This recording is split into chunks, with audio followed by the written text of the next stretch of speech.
নতুন একটি রাজনৈতিক দলের আত্মপ্রকাশ করতে যাচ্ছে। আগামী 28 ফেব্রুয়ারি বিকাল 3টায় জাতীয় সংসদ প্রাঙ্গণ সংলগ্ন মানিক মিয়া এভিনিউতে খুনি ফ্যাসিস্ট হাসিনার পতন এবং দেশ ছেড়ে পালিয়ে যাওয়া, একটি অভ্যুত্থানের পরে নতুন এক বাংলাদেশ। এই নতুন বাংলাদেশের সময়ের সবচেয়ে বড় দাবিটি হচ্ছে একটি শক্তিশালী রাজনৈতিক দল। এবং আমাদের এই 7 মাসের অভ্যুত্থান পরবর্তী সময়ে সবচেয়ে বড় অনুধাবনটি হচ্ছে সেই 5 আগস্ট নতুন বাংলাদেশে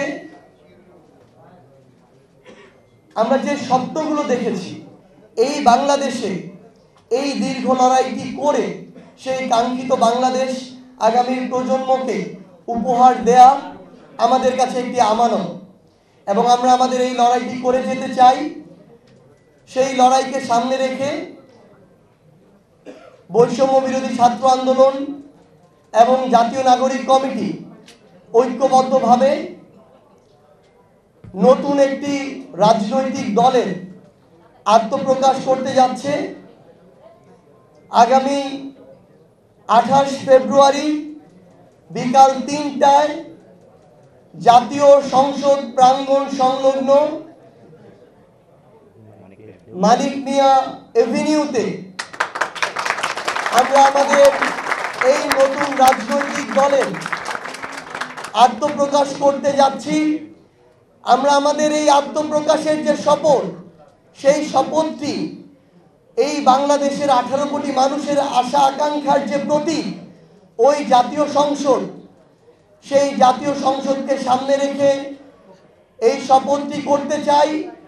কারণ বিগত যুগের পর যুগ ধরে ওই জাতীয় সংসদটিকে এই দেশের মানুষের আশা আকাঙ্ক্ষা বাস্তবায়নের ক্ষেত্র না বানিয়ে বরং ব্যক্তিগত, গোষ্ঠীগত, দলীয় স্বার্থ উদ্ধারে ব্যক্তিগত, গোষ্ঠীগত, দলীয় পলিসি মেকিং এর জায়গা বানিয়ে রাখা হয়েছিল। যেখানে জাতির আশা আকাঙ্ক্ষার প্রতিফলন হওয়ার কথা, সেই জায়গাটিকে স্বৈরাচারের উৎপাদন ক্ষেত্র বানিয়ে রাখা হয়েছিল। তাই আমরা বাংলাদেশের ছাত্র জনতাকে সামনে রেখে, ওই জাতীয় সংসদকে সামনে রেখে আগামীর বাংলাদেশে নতুন যে রাজনৈতিক দলটি হতে যাচ্ছে, সেই রাজনৈতিক দলের আত্মপ্রকাশ করতে যাচ্ছি।